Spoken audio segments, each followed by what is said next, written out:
Buenas tardes, hermanos, amigos. Les pido por favor que me acompañen a sus Biblias al Evangelio según San Lucas. El Evangelio de Lucas, capítulo 2.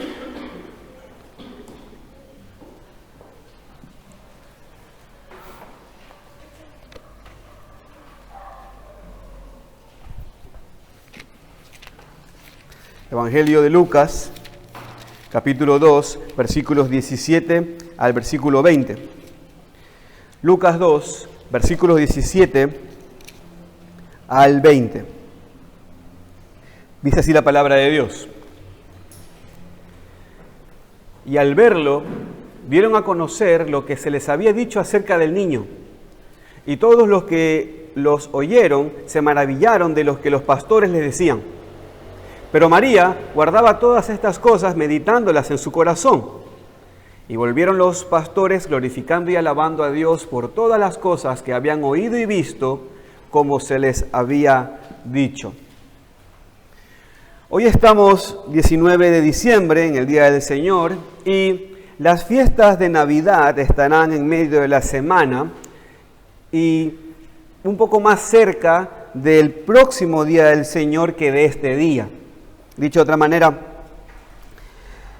nos queda lejos la fiesta de Navidad, pero para el día siguiente, o sea, para la siguiente semana que nos volvamos a reunir, ya pasó la Navidad.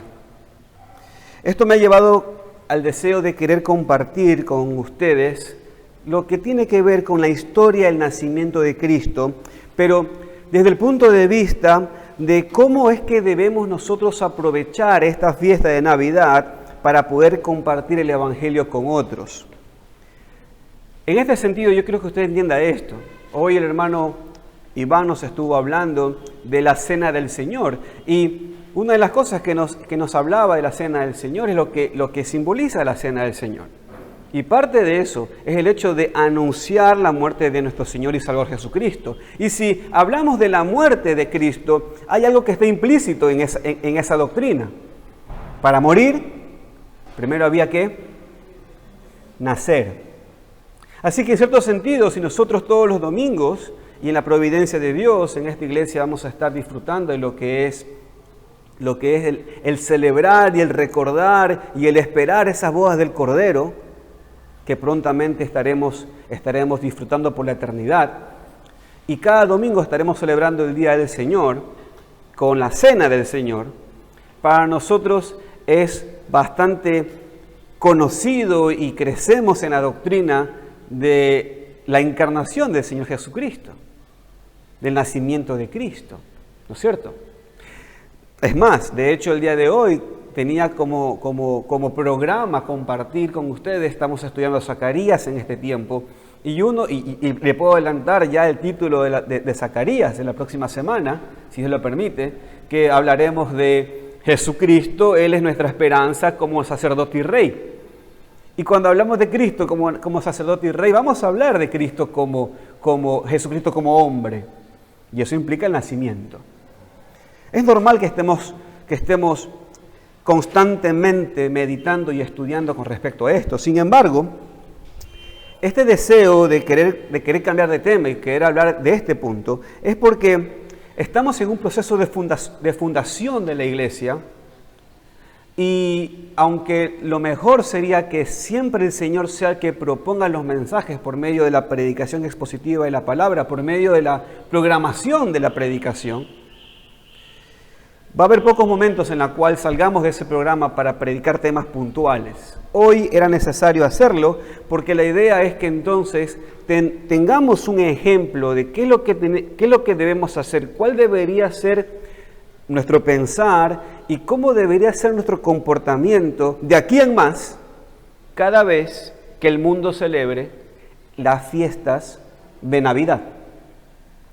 Ahora bien, quiero compartir con ustedes, hermanos, desde este punto de vista y considerar la Navidad, y no va a ser una especie de sermón en sí, sino más bien va a ser una especie de enseñanza con el deseo de compartir verdades que uno debe tener siempre en cuenta para que ese día en el cual la gente celebra la Navidad y usted está invitado, pues usted aproveche de ese día. ¿Ok? El punto ahora es que no se ponga ahora con que hay que celebrarlo o no hay que celebrarlo. Si me invitan, ¿voy o no voy? Mejor aproveche la oportunidad para poder ser certero y decir lo que es necesario decir para ese feriado. Para este tiempo el mundo se paraliza, es un feriado donde podemos decir que es bastante internacional. Aun cuando hay muchas culturas que no celebran, estas culturas son bastante despiertas y ¿qué hacen? No celebran Navidad, pero trabajan sabiendo que hay mucha necesidad de producción y de servicio. Entonces no celebran la Navidad, pero se aprovechan la Navidad con el trabajo. Lo más probable es que usted se reúna con sus amigos y con sus familiares. Lo más probable es que usted tenga una buena comida para ese día. Lo más probable es que algunos podrán compartir regalos, algunos comerán pan dulce, algunos podrán comer chocolate, tomar chocolate, algunos tendrán la posibilidad de ponerse la mejor ropa posible y sobre todo para ese tiempo de Navidad, sobre todo el 24 y 25, muchos van a tener mucha disposición y paciencia para con los niños.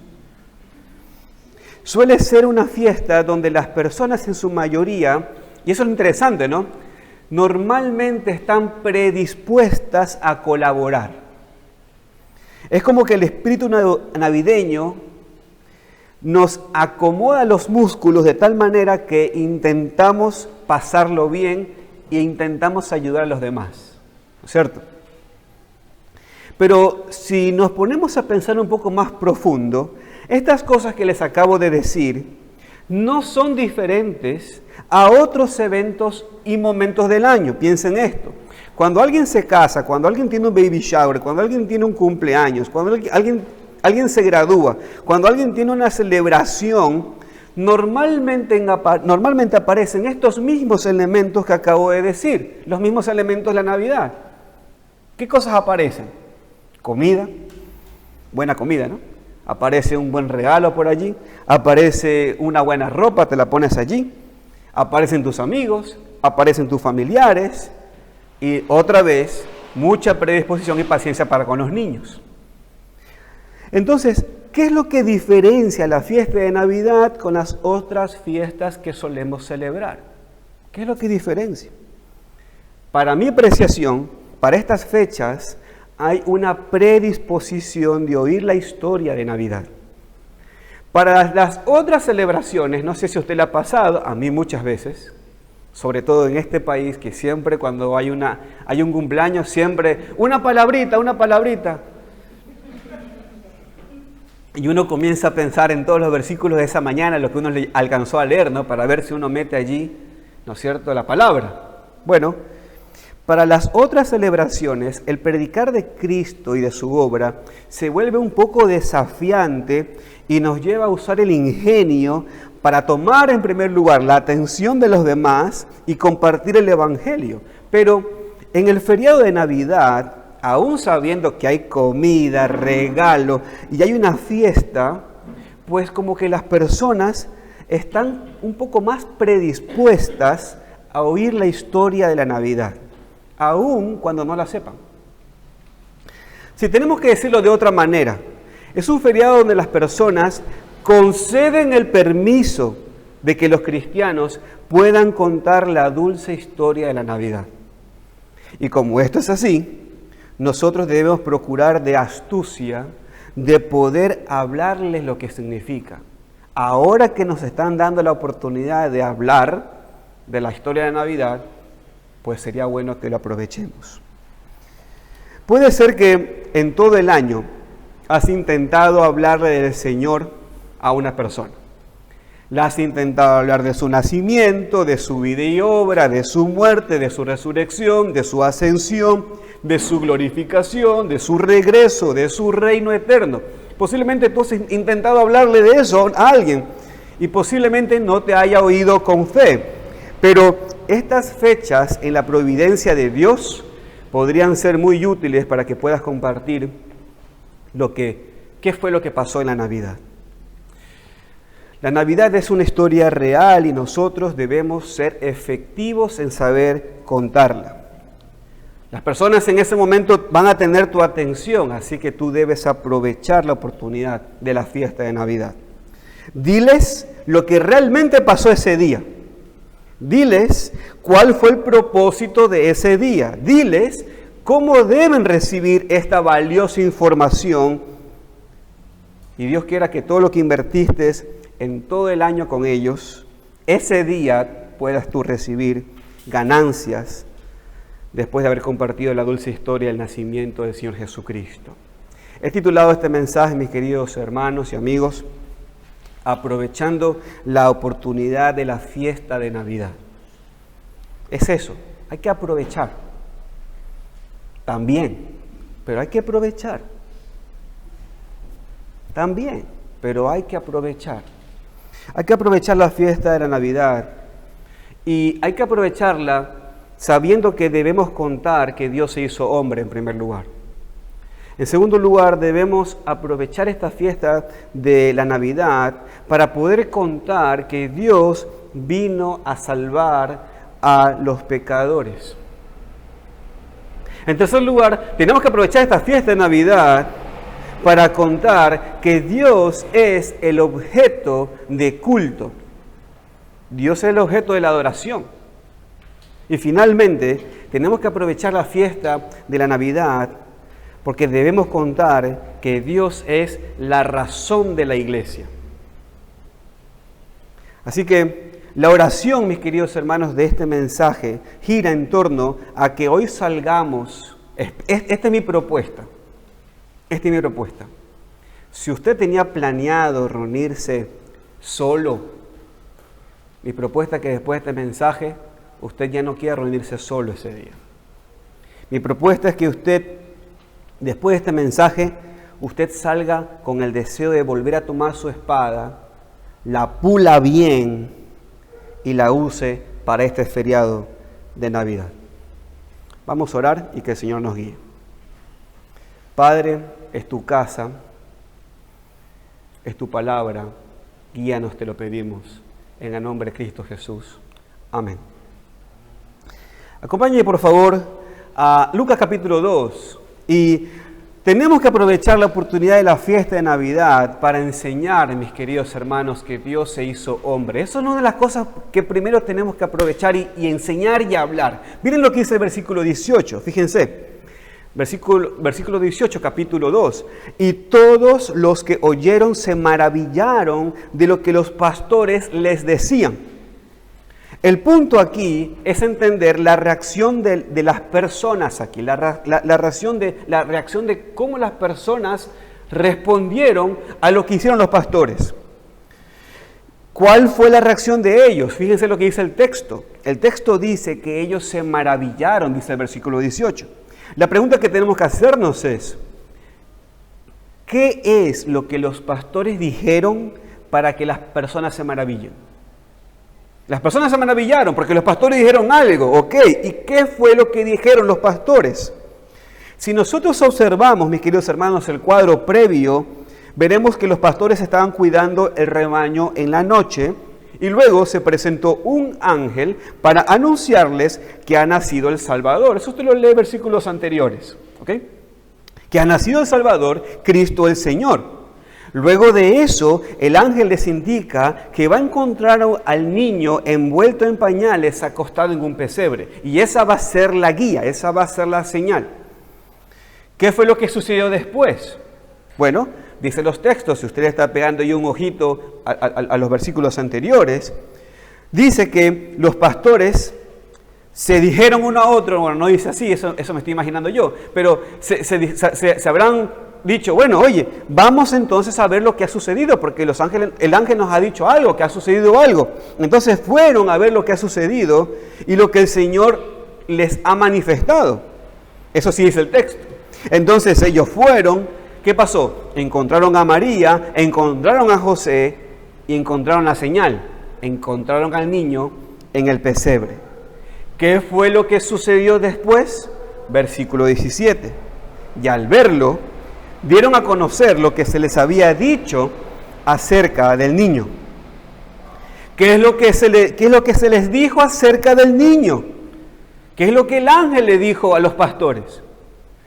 Que el niño, que Jesucristo, que Él era el Salvador, que Él era el Cristo, pero escuchen esto, Él era el Cristo, el Señor.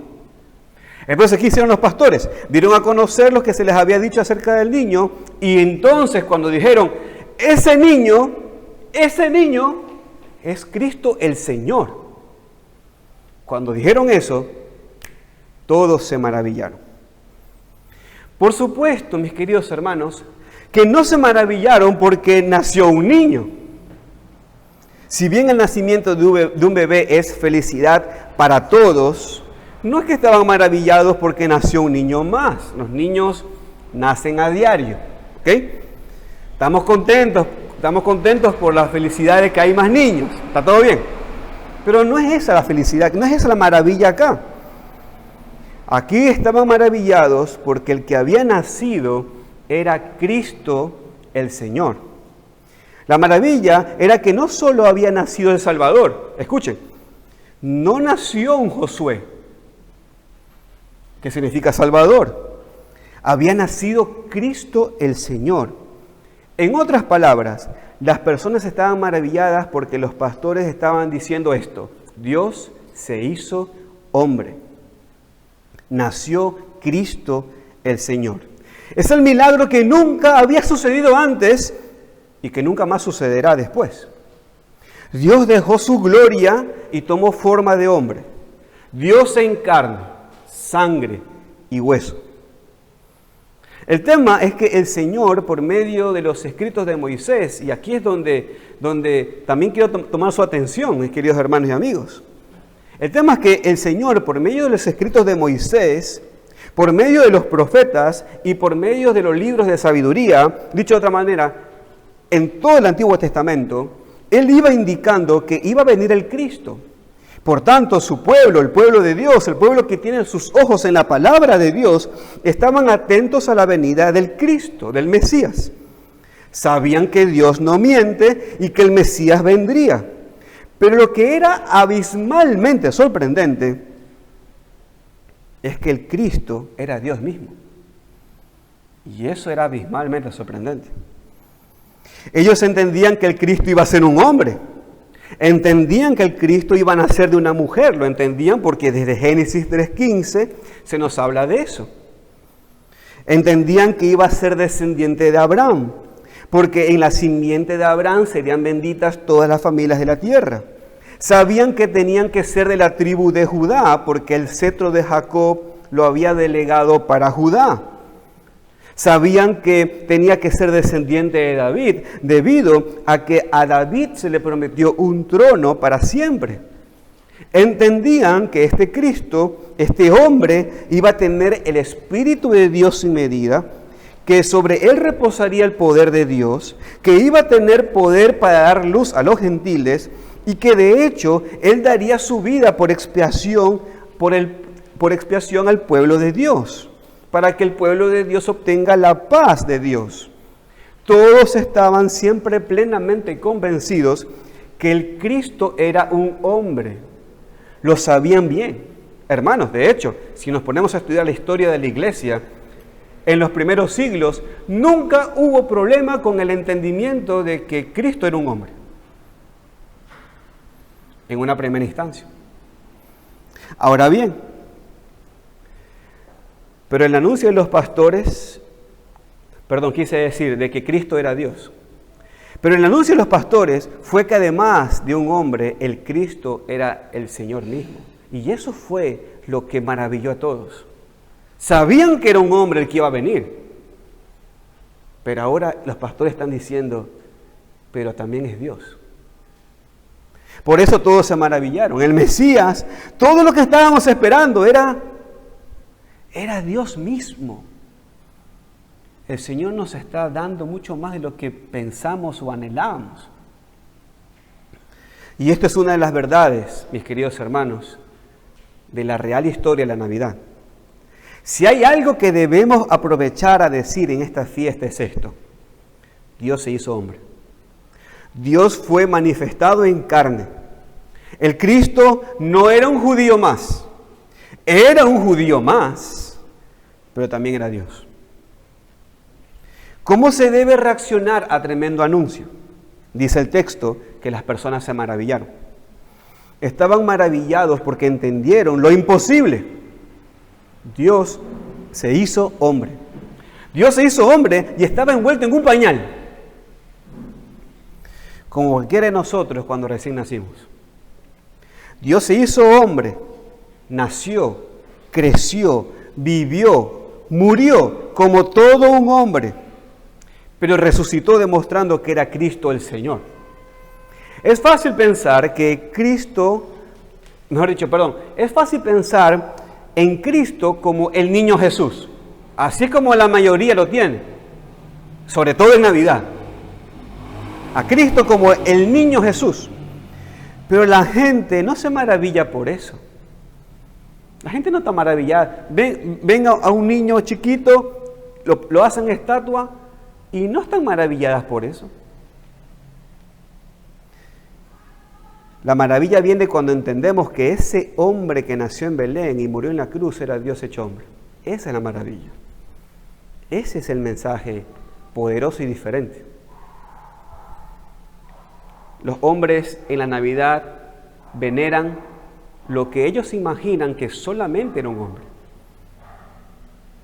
Nosotros tenemos la verdadera historia y ese niño era Dios hecho hombre. Si solamente pensamos en Cristo como un bebé en el pesebre, perdimos el punto de la Navidad. Porque bebés nacen todo el tiempo, incluso en lugares insólitos. Muchos ponen el tema de poner en alto, y nació en un pesebre. Esa no es la parte maravillosa de la historia. La parte maravillosa de la historia es que nació, se hizo hombre, el Señor. No vino para ser adorado como un bebé. No vino para ser adorado como rey tampoco. Vino para ser adorado como Dios. Porque el que nació en Navidad es Cristo el Señor. Si hay algo que tenemos que decir en la fiesta de Navidad, donde las personas están predispuestas a oír la historia de Navidad, es esto: Dios se hizo hombre. ¿Qué otra cosa debemos aprovechar en la fiesta de Navidad? Vamos al segundo punto. Tenemos que aprovechar la fiesta de Navidad para contar que Dios se hizo hombre para salvarnos del pecado. Acompañe por favor el versículo 19, Lucas 2, versículo 19. Pero María guardaba todas estas cosas, meditándolas en su corazón. Hermanos, el punto aquí es entender la reacción de María. Aquí estamos a punta de reacciones, vamos entendiendo el mensaje. El punto aquí es entender la reacción de María. ¿Cuál fue la reacción de María? Dice el versículo 19 que ella meditaba en su corazón estas cosas. Entonces aquí surge la pregunta, ¿no? ¿En qué cosas meditaba María? Pues no cabe duda que el contexto nos dice que ella meditaba en que lo que los pastores habían dicho, de que los ángeles habían dicho, que nació el Salvador, Cristo el Señor. No cabe duda que ella meditaba en esto y lo hacía, mis queridos hermanos, con mayor conocimiento de causa, porque fue a ella a quien se le anunció meses atrás que en su vientre se iba a gestar a Jesús, el Hijo del Altísimo. Ahora permítanme comprobar eso. Acompáñame por favor a Lucas capítulo 1, rápidamente. Lucas capítulo 1, versículos 26 hasta el 35.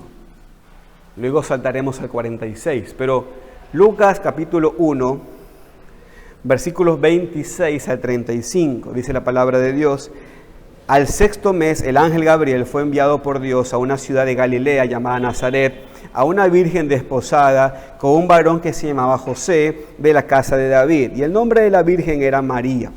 Y entrando el ángel en donde ella estaba, dijo: salve muy favorecida, el Señor es contigo, bendita tú entre las mujeres. Mas ella, cuando le vio, se turbó por sus palabras y pensaba: ¿qué salutación sería esta? Entonces el ángel le dijo: María, no temas, porque has hallado gracia delante de Dios.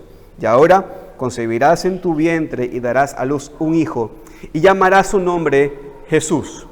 Este será grande y será llamado Hijo del Altísimo, y el Señor Dios le dará el trono de David su padre, y reinará sobre la casa de Jacob para siempre, y su reino no tendrá fin. Entonces María dijo al ángel: ¿cómo será esto? Pues no conozco varón. Respondiendo el ángel le dijo: el Espíritu Santo vendrá sobre ti, y el poder del Altísimo te cubrirá con su sombra, por lo cual también el santo ser que nacerá será llamado Hijo de Dios. Hermanos, esta frase de Hijo de Dios es otra manera de decir: el santo ser que está creciendo allí es Dios hecho hombre.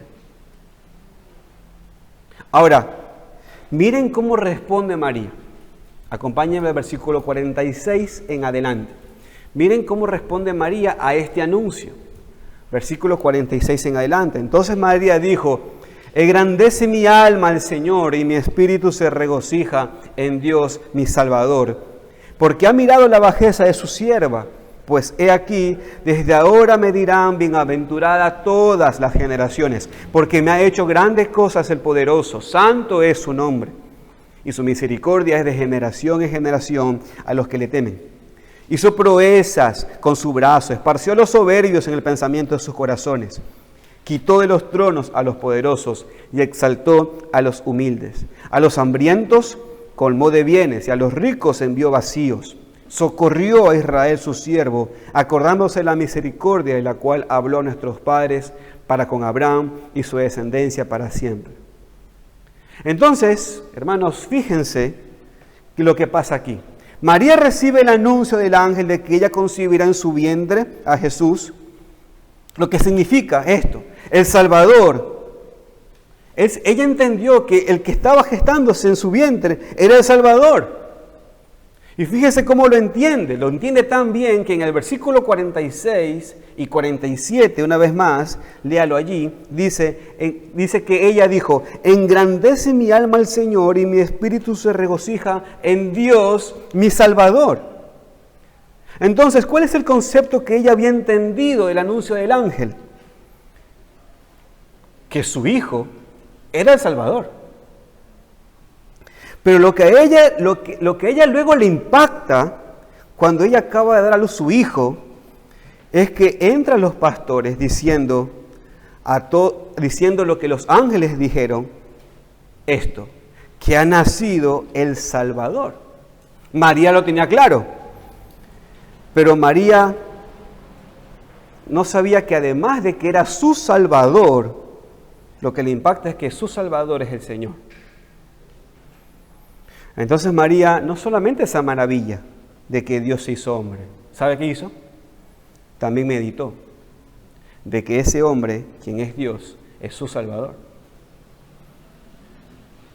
Miren, hermanos, mientras muchos se maravillaban por un tremendo anuncio, Dios se hizo hombre, María, que estaba más involucrada, ya no estaba maravillada solamente, estaba meditando. Estaba meditando porque el que estaba naciendo era su Salvador y a la vez era su Dios. ¿Qué es lo que enseña este punto? Que la Navidad es la verdad donde Dios se hizo hombre y Él vino a salvar a los hombres de sus pecados. Lo que este punto nos quiere enseñar es que Dios se hizo hombre y esa encarnación tenía un propósito: salvar a los hombres de sus pecados. La historia de la Navidad no queda solamente en contarles a sus amigos la más maravillosa historia, la cual es Dios se hizo hombre y caminó entre los hombres, sino que la historia de la Navidad nos enseña la verdad del propósito de la encarnación de Dios. Él vino a salvar a los hombres. Hermanos, no sé si ustedes puedan captar esto, me estoy esforzando en aquello. Es muy interesante el contexto. ¿Quién está meditando aquí? María. ¿Qué está meditando María? Que su hijo es su Salvador y a la vez que es Dios hecho hombre. Pero pregúntese esto: ¿quién era María? Hermana, compárese con María. Y sin embargo, María dice esto, o sea, hagamos esta pregunta. ¿María necesitó de un Salvador siendo ella la madre de Jesús? La respuesta nos da la misma María. Ella misma dice, mi espíritu se regocija en Dios, mi Salvador. Ella misma reconoce su necesidad de salvación. Ella misma reconoce que es pecadora. Ella misma reconoce su bajeza y por tanto su alma se regocija porque ha llegado su Salvador. Este punto nos enseña que aún la mujer más favorecida de todas las mujeres sobre la tierra necesita la salvación de sus pecados. Porque todos somos pecadores. La historia de la Navidad en este punto expone el propósito de la Navidad. El propósito de que Dios vino a salvar a los hombres. Y para eso Dios se hizo hombre.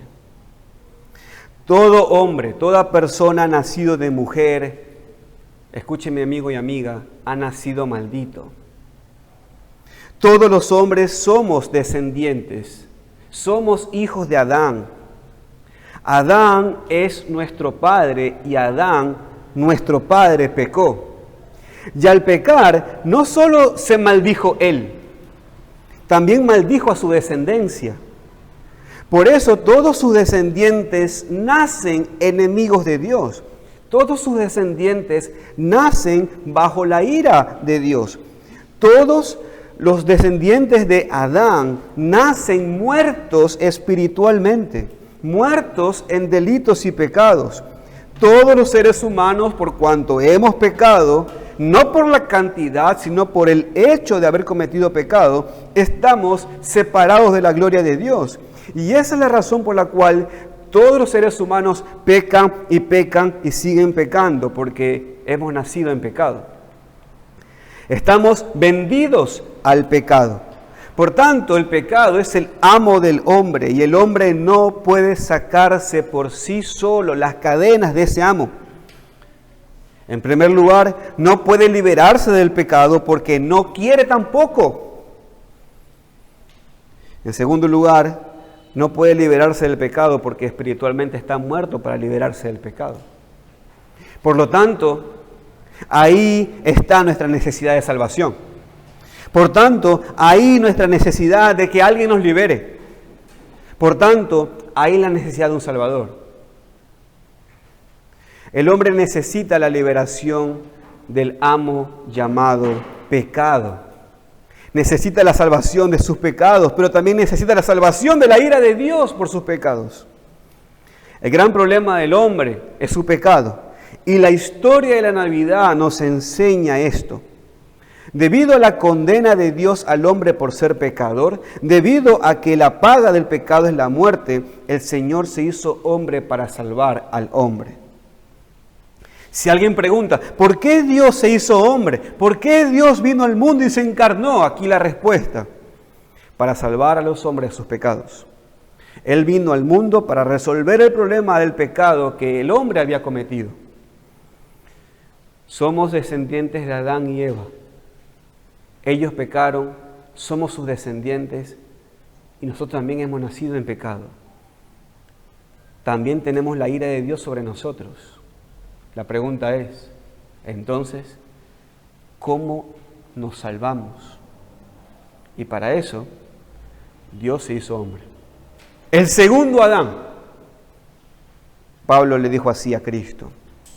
¿Y cómo es que Cristo nos salva? Yo creo que usted me tome aquí la atención.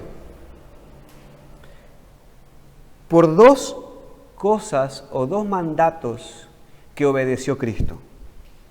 El primer mandato es un mandato parecido al que recibió Adán. A Adán se le ordenó que no tome del árbol del bien y del mal. A Cristo se le ordenó los 10 mandamientos. ¿Qué pasó con Adán? Ese único mandamiento, Adán lo desobedeció y ganó la muerte para él y para su familia y para todos sus descendientes. Cristo, en cambio, por 33 años de su vida, obedeció perfectamente los 10 mandamientos. Entonces Cristo ganó lo que Adán no pudo ganar. Adán pecó y estuvo separado de la gloria de Dios. En cambio, Jesús no pecó y ganó la gloria.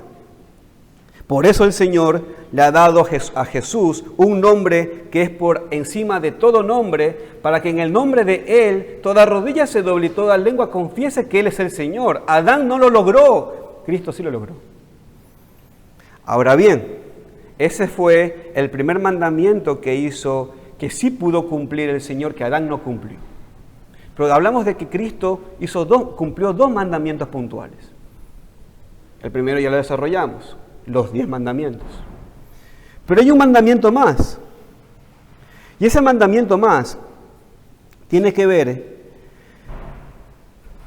con un mandamiento que el Padre puntualmente le dio al Hijo.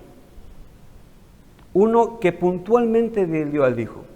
Este mandamiento no se le dio a Adán y no se le ha dado a ninguno de nosotros. Es un mandamiento que solamente el Padre se le dio al Hijo. Si Cristo quería salvar a un grupo de hombres, Él debía entonces dar su vida para pagar las deudas de todo ese grupo de hombres que serán salvos. Él debía ser el Cordero de Dios que quita el pecado. ¿Y saben qué pasó? Pues Cristo se ofreció. Por eso Él dijo, nadie toma mi vida. Nadie toma mi vida. Yo tengo poder para ponerla. Entonces la muerte de Cristo fue un acto voluntario de Cristo para saldar la deuda del pecado para toda aquella persona que en Él cree. Es por eso que Cristo, cuando estaba a punto de morir, dijo, consumado es, que significa todo ha sido pagado. Eso es un asunto de Cristo con el Padre, porque el Padre al Hijo le dijo, tú serás puesto como expiación para tu pueblo. Y Cristo se ofreció. Primero ganó la dignidad que Adán perdió. Él logró la gloria.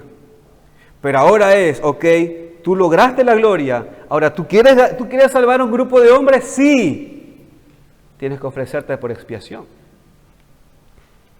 Y Cristo se ofreció voluntariamente.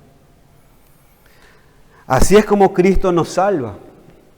Obedeció perfectamente la ley de Dios y así se ganó el privilegio de salvar a muchos, pero ofreciendo su propia vida para pagar la deuda de sus pecados. Toda aquella persona que se arrepiente de sus pecados pone su fe en la justicia que Cristo ganó. Y todo aquel que pone su fe en la justicia de Cristo pues será salvo. Salvo de sus pecados, salvo de la ira de Dios por sus pecados. Hermanos, si hay algo que tenemos que decir en la fiesta de Navidad, donde las personas están predispuestas a oír la historia de la Navidad, es esto: Dios se hizo hombre y Dios se hizo hombre para venir a salvar a los hombres de sus pecados. ¿Qué otra cosa debemos aprovechar en la fiesta de Navidad? Acompáñenme al tercer punto. Debemos aprovechar la fiesta de Navidad para contar que Dios es el objeto de culto. Dios es el objeto por el cual se debe adorar. Y eso lo vemos en el versículo 20. Por favor, ayúdenme allí. Acompáñenme al versículo 20 del capítulo 2 de Lucas. Y volvieron los pastores glorificando y alabando a Dios por todas las cosas que habían oído y visto, como se les había dicho. Para entender este punto debemos observar la respuesta de los pastores. Una vez más, ellos habían oído del ángel que Cristo es el Señor, que Dios se hizo hombre.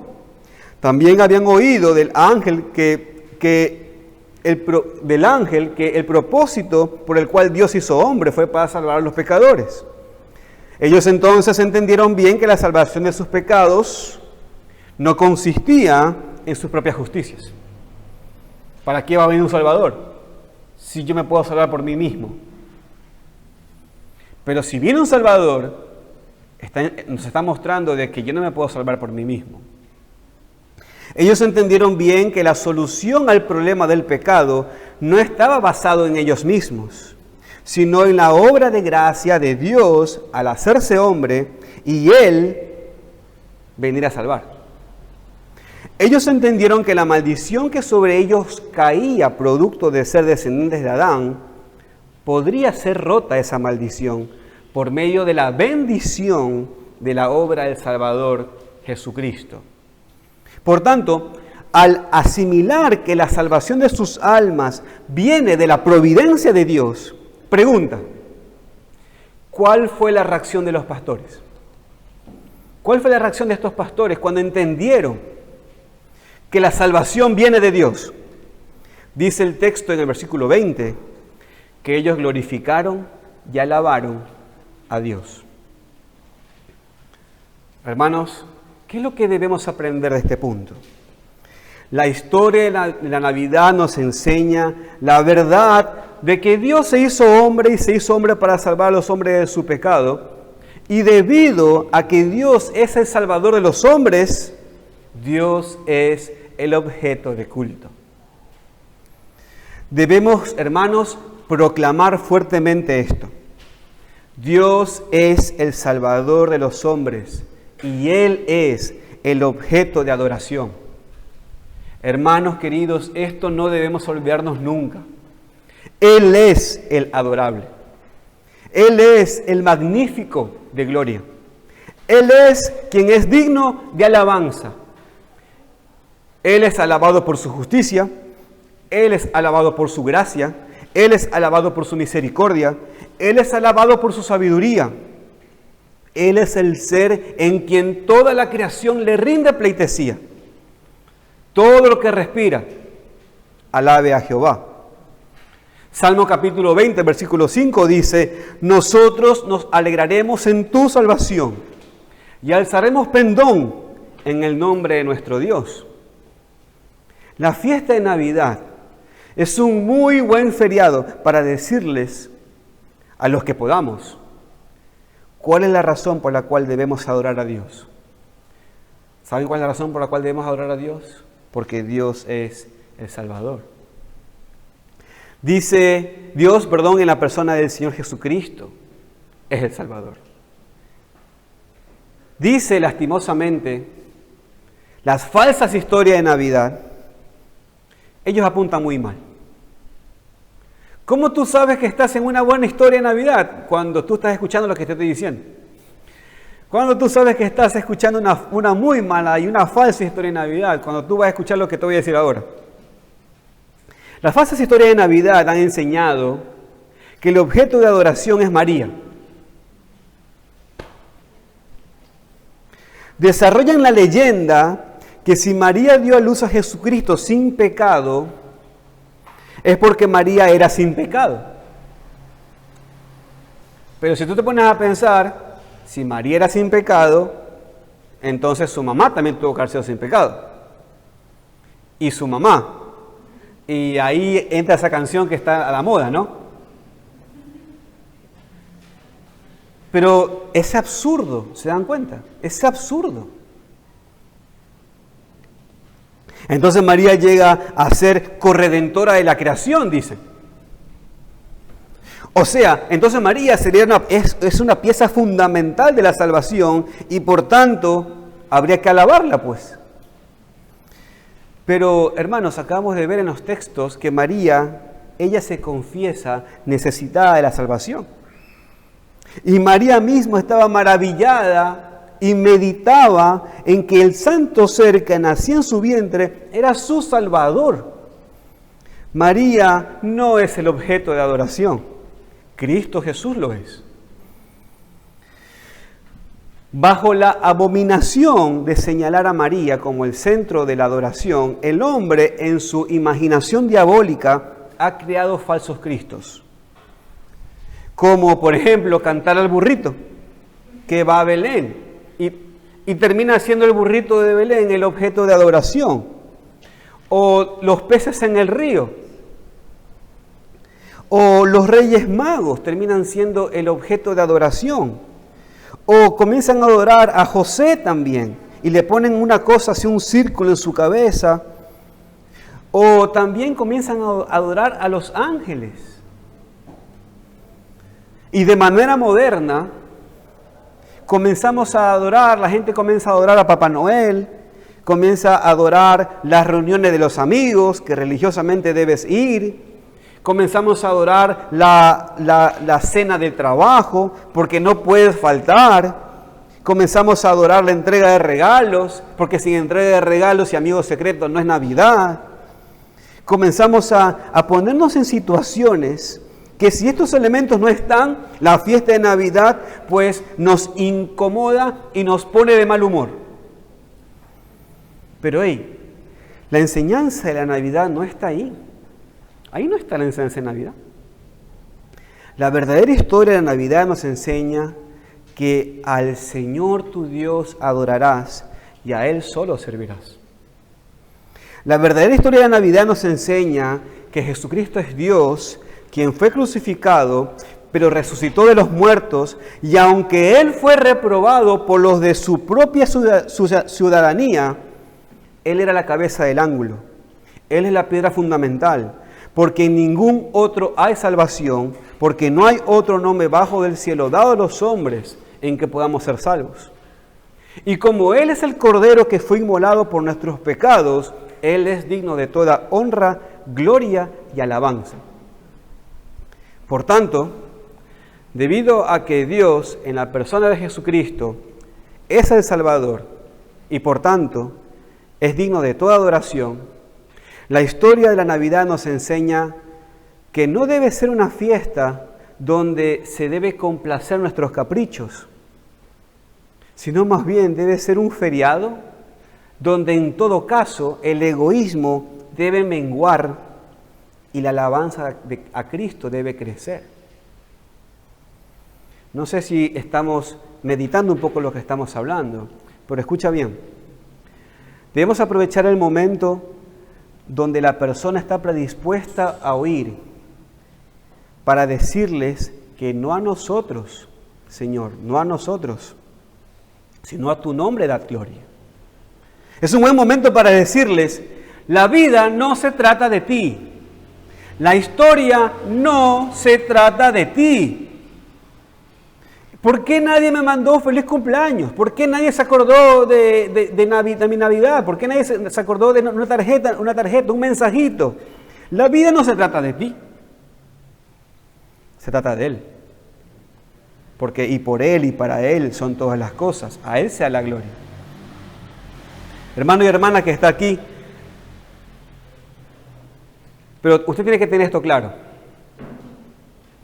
Usted también tiene mucho que alabar al Señor.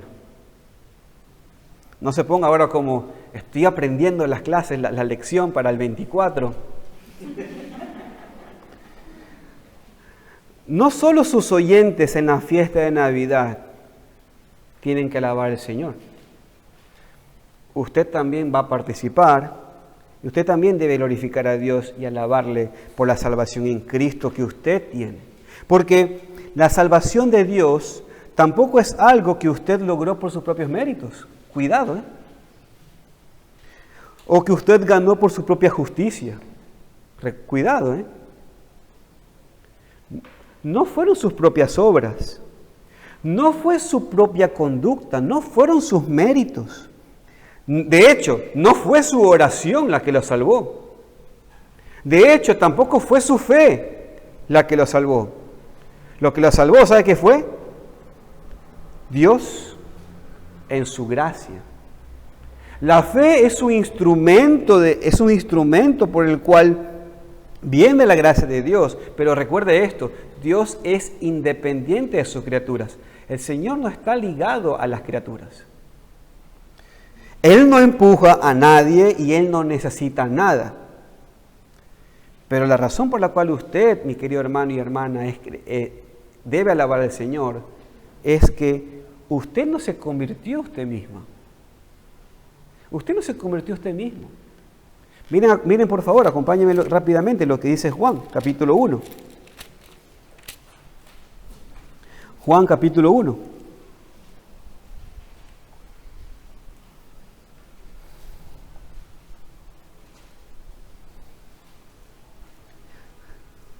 Dice, versículo 12, mas a todos los que recibieron, a los que creen en su nombre, les dio potestad de ser hechos hijos de Dios, los cuales no son engendrados de sangre, ni voluntad de carne, ni voluntad de varón, sino de Dios.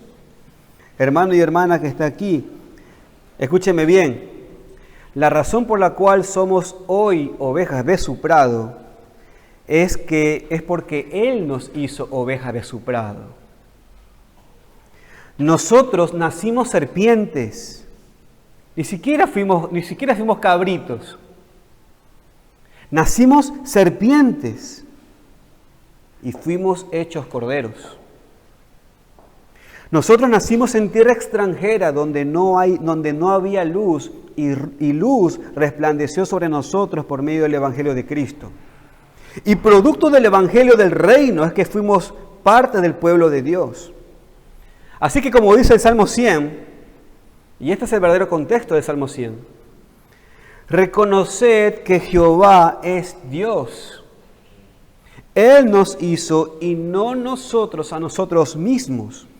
Pueblo suyo somos y ovejas de su prado. Hermanos, Él nos hizo de su pueblo. Él nos hizo de su pueblo. Por lo tanto, como Él nos hizo de su pueblo, reconozcamos que Él fue. Él nos hizo conciudadanos de los santos y miembros de la familia de Dios. Él nos hizo ovejas de su prado. Éramos serpientes, fuimos hechos corderos y puestos a la diestra de Dios. A Él sea toda la gloria, hermano. Dios en la persona de Cristo es el objeto de la adoración. Y finalmente, hay algo más que la historia de la Navidad nos enseña. Hay otra verdad fundamental que en el feriado de Navidad debemos contar. Así que este es el último punto del sermón. Debemos contar que Dios es la razón de la iglesia. Acompáñenme por favor rápidamente al versículo 17 de Lucas 2. Lucas 2, versículo 17. Y al verlo, dieron a conocer lo que se les había dicho acerca del niño. Para entender este punto, debemos observar una vez más lo que hicieron los pastores. Cuando los pastores oyeron que el ángel les habló del Salvador, que Cristo es el Señor y que Él había nacido, ellos inmediatamente se pusieron a contar lo que habían oído de los ángeles. Los pastores no guardaron esta información para sí mismos. Los pastores prontamente a las primeras personas con las que se encontraron comenzaron a contarles lo que habían aprendido de los ángeles. No lo retuvieron para sí.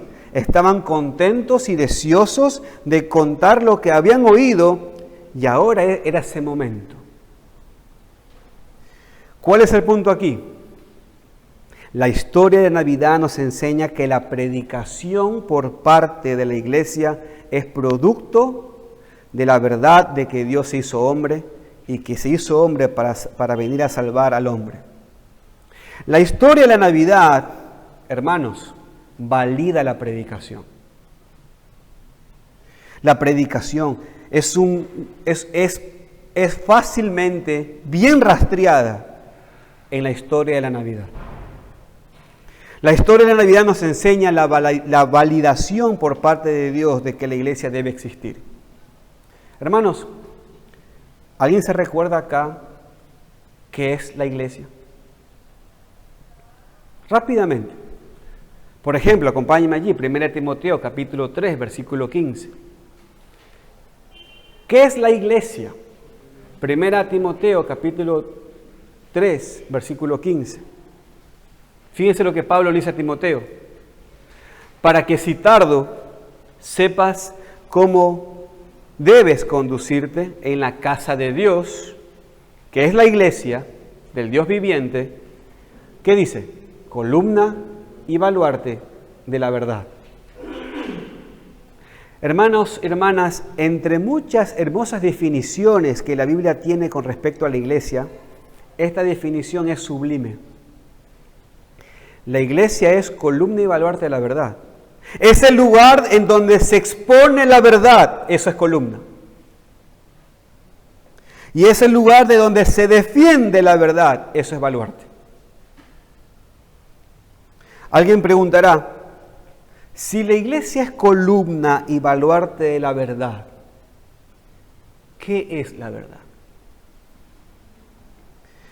¿Cuál es esa verdad que la iglesia debe poner en alto, cual columna, y debe defender, cual baluarte? Pues mire lo que dice el texto siguiente, versículo 16, pero podemos leer del versículo 15. Para que si tardo sepas cómo debes conducirte en la casa de Dios, que es la iglesia del Dios viviente, columna y baluarte de la verdad. Y miren lo que dice el versículo 16. Y esto es lo que confesamos. Indiscutiblemente grande es el misterio de la piedad. Dios fue manifestado en carne, justificado en el Espíritu, visto de los ángeles, predicado a los gentiles, creído en el mundo, recibido arriba en gloria. Hermanos, exactamente lo que los pastores hicieron en Navidad. Contaron que Dios fue manifestado en carne, visto por ángeles, predicado a los que no creían en Él y creído en el mundo.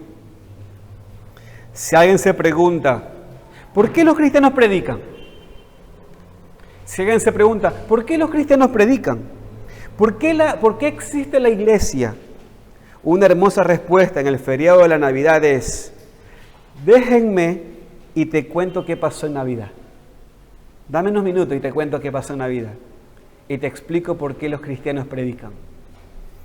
Aquí vamos a encontrar algunas verdades fundamentales para tu alma e incluso sabrás por qué los cristianos predican y la iglesia existe. Hermano y hermana, usted y yo somos piedras vivas en la cual juntos edificamos el templo de Dios, que es la casa de Dios. Somos piedras vivas que creciendo en el conocimiento de Cristo, servimos para la defensa como un muro para que no entre el error y para que no se propague la falsedad. Somos piedras vivas que creciendo en el conocimiento de Cristo, el edificio bien coordinado va creciendo para ser un templo santo en el Señor.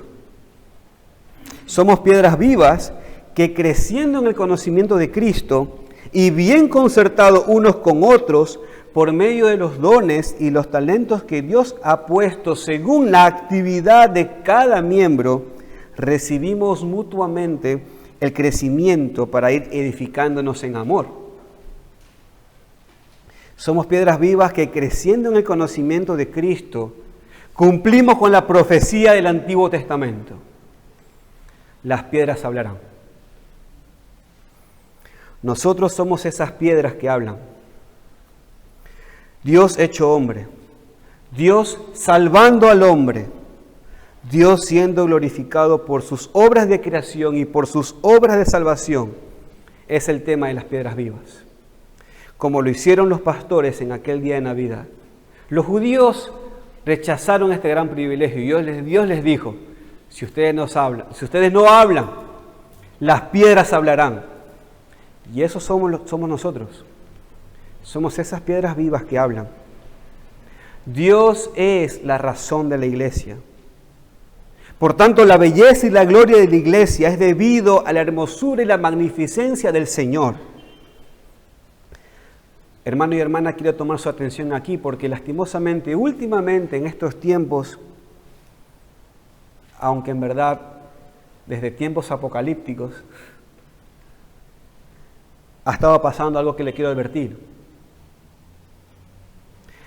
No es la iglesia la belleza aquí. Óigalo bien. No es la iglesia la belleza aquí. No es la iglesia la razón de todo. Es el Señor Jesucristo la razón de todo. Y es producto de la pasión de Cristo dando su vida por la iglesia, es donde la iglesia tiene su dignidad y razón de ser. Pero no es la iglesia la causa primera, es el Señor la causa primera. Nuestro primer amor no debe ser la iglesia. Nuestro primer amor es el Señor y por consiguiente la iglesia. Lastimosamente muchos hoy aman más a la iglesia que al Señor. Y como aman más a la iglesia que al Señor, ponen mandamientos para cuidar la iglesia que el Señor no ha dado. Y termina pasando lo que Cristo le dijo a la iglesia de Éfeso: vuelve a tu primer amor, porque es verdad que te estás cuidando de las doctrinas falsas, es verdad que te estás cuidando de la falsa práctica, pero vuelve a tu primer amor porque voy a sacar el testimonio de allí. Y eso pasó con la iglesia de Éfeso. El Señor quitó el testimonio de allí porque no volvieron a su primer amor. Tenemos que amar a la iglesia, sí, pero por causa de Cristo amamos a la iglesia. Él es la razón. Pero aquí esta verdad de la Navidad. El hecho de que existió la Navidad, a la vez, es el hecho de que haya nacido el propósito de la iglesia. Columna y baluarte de la verdad. Somos la institución hecha por Dios para anunciar la verdad a los hombres, como lo hicieron los pastores. Hemos terminado, hermanos, el mensaje. Permítanme poder compartir con ustedes una aplicación. Hermano y hermana que está aquí, espero que su espada se esté afilando. Espero que ahora que hemos terminado el mensaje, usted pueda a lo mejor ahora mejorar la idea que tenía en la fiesta de Navidad. Espero que el 24 y el 25 usted tome una buena excusa, se la juegue y haga una ensaladita de atún por lo menos. E invite a alguien y le cuente la verdad de lo que la Navidad enseña. Que sus oyentes se maravillen de oír de que Dios se hizo hombre en la persona de Jesucristo. La más maravillosa historia de todos. Dios se hizo hombre. Pero mi querido hermano y hermana, mi oración es que su enseñanza no quede allí. Que las personas no solo se maravillen de esa verdad, porque hay mucha gente que está en el infierno que se maravilló de saber que Dios se hizo hombre, pero nada más hicieron con Dios. Siga con la verdad de la Navidad. Que sus oyentes no solo se maravillen, sino que ahora mediten. Llévelos a meditar. Que mediten en el propósito por el cual Dios se hizo hombre. Dios se hizo hombre para venir a salvar al hombre. Porque hay un solo mediador entre Dios y los hombres, Jesucristo hombre. Y que mediten en la realidad de que son necesitados de la salvación de sus pecados, porque son descendientes de Adán, nacidos en pecado y necesitados del perdón de Dios, que solo se encuentra en la justicia de Cristo, Él pagando en la cruz por los pecados. Y quiera Dios que sus oyentes, luego de maravillarse y luego de meditar, crean en el Evangelio y glorifiquen y alaben a Dios, porque ahora su Señor también es Señor de ellos. Y que en la próxima Navidad, ellos también, como con usted, como con los pastores, también cuenten lo que han oído. Jesucristo es Dios, Él se hizo hombre, vino a salvar a su pueblo de sus pecados, y todo aquel que en Él cree tiene vida eterna. Amén. Vamos a dar gracias. Señor, te queremos dar gracias, Padre, porque tú nos ayudas a enfocarnos en lo que corresponde.